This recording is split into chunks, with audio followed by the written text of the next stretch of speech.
Hi guys, this is your Gemini here, our reader. So, tignan natin kung anong reading mo for today. Just a reminder, this is a general reading. So, this may or may not resonate with you, so don't take it personally. This is just a guide. This is also a timeless reading, so mapanood mo ito sa ibang panahon at ibang pagkakataon. Possible na nakatadhanang mapanood mo ang reading na ito. Maaring mga advice and messages na mapupull out natin ay makatulong sa iyong sitwasyon. Also, please like, share, comment, and follow my page for more videos like this. Give me your energy. Anong reading mo for today?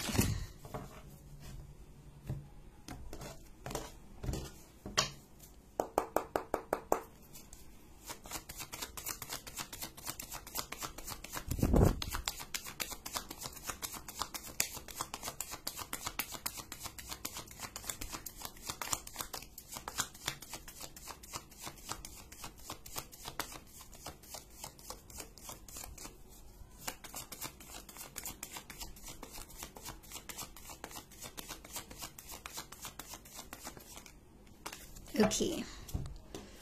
You have here the Ten of Swords, an air sign.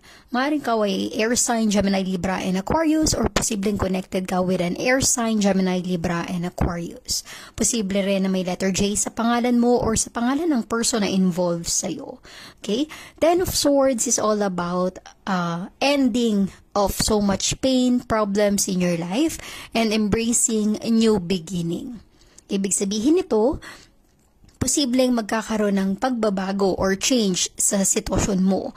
Kung ang iba sa inyo, sobra-sobra yung mga hirap, mga problemang dinadanas sa buhay, hindi yan magtatagal, lilipas din yan, and you will have a new beginning.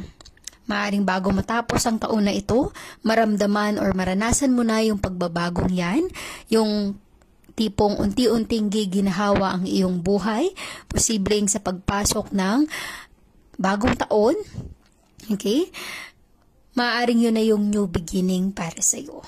Ten of Swords, okay? Para sa iba naman, maaaring kung ito ay about sa relationship or love life mo, endings bring new beginnings. There's a breakup or separation. Maaaring merong nagkahiwalay. Maaaring ikaw ay iniwan or ikaw ang nang iwan. Pero there's a new beginning. Ibig sabihin yan, there is someone new na posibleng dumating sa buhay mo. Or there is someone new in your life right now. Kung ito ay particular naman sa trabaho mo, sa career mo, maaaring ikaw ay nag-resign, ikaw ay umalis sa work mo, huwag mawala ng pag-asa, maaaring merong bagong paparating para sa iyo. Okay? So, Ten of Swords, endings bring new beginnings. Kaya nga, sabi ko, kahit gaano kadami yung mga problemang dinadanas mo sa buhay, never give up. Never lose hope. There's always a new beginning in our life.